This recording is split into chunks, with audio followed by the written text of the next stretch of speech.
What's going on, guys? Today's video I'm super excited to film, and it is going to be my journey of bodybuilding and ultimately what led to my addiction in bodybuilding. And I'm going to talk about different supplements, different training styles, how it was able to, in essence, save my life, but how ultimately it pretty much completely closed me off from everyone else, relationships, and made me into just a super contracted and competitive person. Now, real quick, if you wonder why I keep on looking down, it's because there's a ton of goose crap everywhere, and I'm definitely stepping in it, but I'm just going to stand right here as I continue to go. Maybe I'll walk along, but I don't know if you can see that, but it is everywhere. So I want to first start off by saying that I absolutely love bodybuilding. I love strength training. I am a complete gym rat, and I think I always will be for the rest of my life. I think that especially as a man, but everyone in general needs to train. With that being said, what I'm going to be talking about specifically is my journey through bodybuilding. And I had competed, not obviously in the IFBB, but that was my goal, was to get into the IFBB. I had competed in NPC, which is the amateur ranks. And my goal since the time I was about 23, and I'm 30 now, 30, was to get into the IFBB, whatever the cost. And I'll talk about some of the PEDs and that I had to take. If you're not familiar with PEDs, it stands for, or it's an acronym, I should say, for performance enhancing drugs. And just real quick, for all you guys wondering, any bodybuilder at a pro level, any strongman at a pro level, any CrossFitter at a pro level, they're all on some form of PEDs, right? Basically, testosterone derivatives, aka anabolic steroids. So just to throw that out there. And again, I have nothing wrong with doing those things. It's something that you absolutely need to do. But what I do have a problem with is when people lie about it and they pretend like they're not on it so they can market other supplements, workout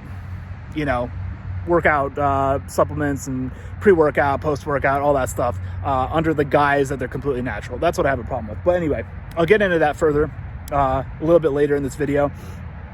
And but yeah, so basically I started bodybuilding when I was about 23. I had done it earlier when I was 18, 19, when I was in college. I got really big into weightlifting, but I really had no idea what I was doing. And then for a couple years I had stopped. I got super unhealthy. Started doing a bunch of drugs, a lot of alcohol, terrible sleep, terrible diet, terrible nutrition.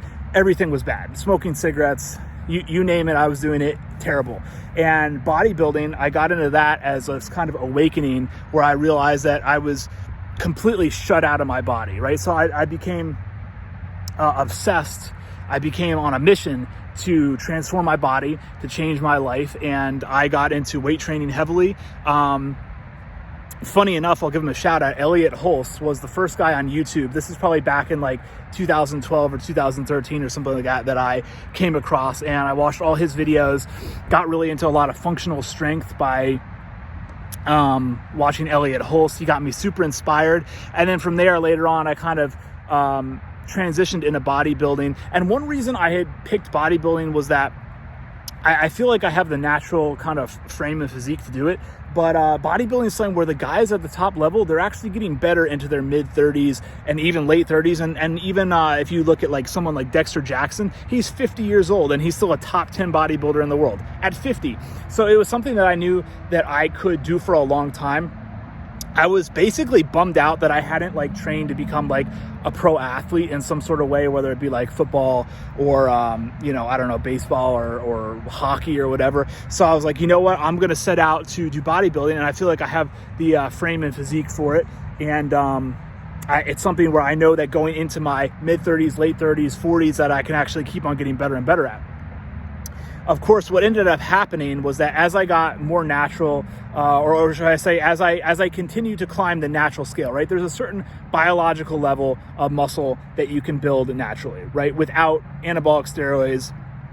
So I didn't want to hop right on anabolics to start. So what I did is I started experimenting with SARMs, and this is like probably just like a few years after SARMs had first come on the market. So they were very new. I think I did like SR40, I did like LGD, I did Osterine, I don't know. I did all the SARMs, right? And they were really good. But the problem is that, again, you kind of hit like a plateau with them. So I started taking more.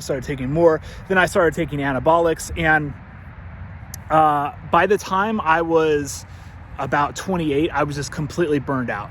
And I was like in this constant, like just obsessive. It was really became like OCD, where like even if I would miss a meal, I would try to eat a minimum of 6 times per day. But a lot of times I was even waking up in the middle of the night. For years, I had either at least a whey shake right by my nightstand, where I'd wake up at like 3 a.m. and chug that.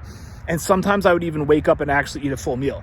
And basically, like if I would miss a meal, I would flip out. I would be so upset with myself, and literally it would ruin me for the rest of the day. And I realized that I had gotten to the point where all the reasons that I had gotten into bodybuilding were not there anymore. I was essentially destroying my life. And not only that, but not only from like a time management where like I was spending all my time on bodybuilding, but from like a psychological competitive standpoint. Like even when I would walk down the street, for example, I would always be sizing up every single guy that I would walk by, being like, oh, I'm bigger than that guy. I bet I'm stronger than that guy. And it just became completely obsessive.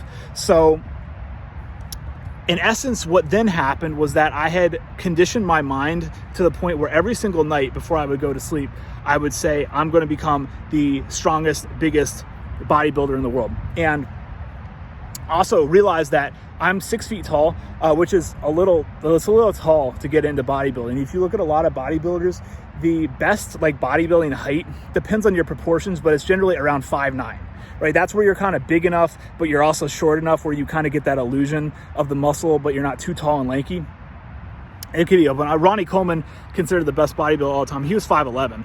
So Dorian Yates, I believe, was also 5'11". So there's some guys that are a little bit taller, but the point is that you can't be, 6'2". So if you are a super tall guy, over 6 feet, Cedric McMillan, he's another guy. He's 6'1". He's super good. But the point is, if you're like 6'5", it's not going to happen. You're too tall. So pick another sport. So a lot of picking a sport is sport specific, right? You have to be, every guy should bodybuild. But just realize that if you're trying to go into the IFBB, there's a certain requirement. Kind of like, here's an example that I always give. If you're trying to go into the NBA and you're 5'8", pick another sport, right? What's the average height in the NBA? Like 6'6" or something like that. Is ridiculous. So realize that you need to be realistic with the proportions of your body. Anyway, not saying that you shouldn't bodybuild. Every guy, go ahead, bodybuild. I'm just saying that upper echelons, there is a requirement. Now, I want to talk about getting into then further, like the level of how, like I said, I had been conditioning myself that every single night, I'm going to do this, I'm going to do this, I'm going to do this. And there had been so many other things in my life where I had done the same thing, but then I had never succeeded, or I would tap out, meaning I would give up, and I felt like, okay, this is going to be the first thing in my life where I stick with it. But in essence, once I turned 28, I realized that something was wrong. Like I didn't still have that same passion for it. And I was completely burnt out to the point where my life was really kind of falling apart. I was doing massive amounts of anabolics. I really didn't have any good quality relationships in my life. I wasn't even doing all the things outside of bodybuilding that I enjoyed doing when I first started, like reading, writing, thinking. My sleep was messed up. The job I was working was terrible. I was pretty miserable.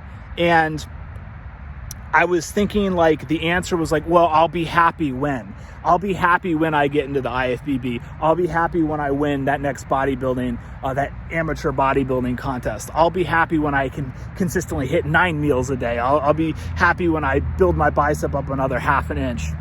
And, it was just, I was placing everything on the future. So I really have had to spend the last year kind of deconditioning myself and realizing that moving forward, like I said, I'm always going to weight train.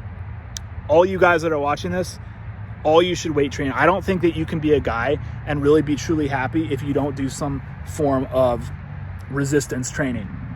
Might not have to be, deadlifting 800 pounds in the gym, but, some sort of high intensity. It could be sprinting. It could be, maybe you like biking. It could be swimming, whatever. It's some sort of high intensity. If you don't do that, I truly believe as a guy, you're never going to be fully happy. So if you're not doing that, figure out what sport you like and start doing it at least minimum once a week. You'll have time for that at a bare minimum.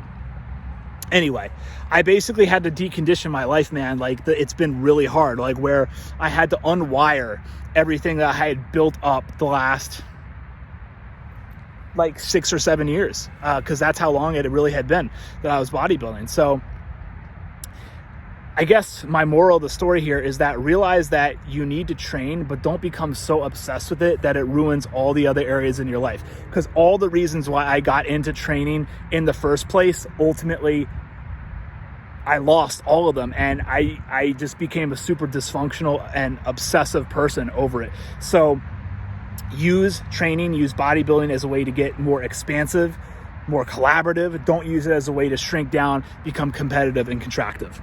And ultimately realize that if you want to get the highest echelons of bodybuilding, of strength training, you are going to have to do a ton of anabolic steroids. That is without question, right? People will sit there all day on Instagram, on social media, and say that they're not using them. Look, man, I've used so many of them. I can pinpoint immediately, right, if a guy is on some sort of PED or not, simply because there's a super physiological, meaning above the realistic amount, super physiological level of muscle that a guy will have that he just can't achieve without anabolics. And that's just the bottom line. So keep that in mind. Again, realize that you should train. I'm not saying don't train, just use it as a way to improve your life, not completely control your life. Anyway, that's the end of my rant for today. I'll be back tomorrow with another video. Hope this was helpful, a little bit ranty, but I hope you enjoyed. And of course, like always, I'll talk to you very, very soon. I'm out.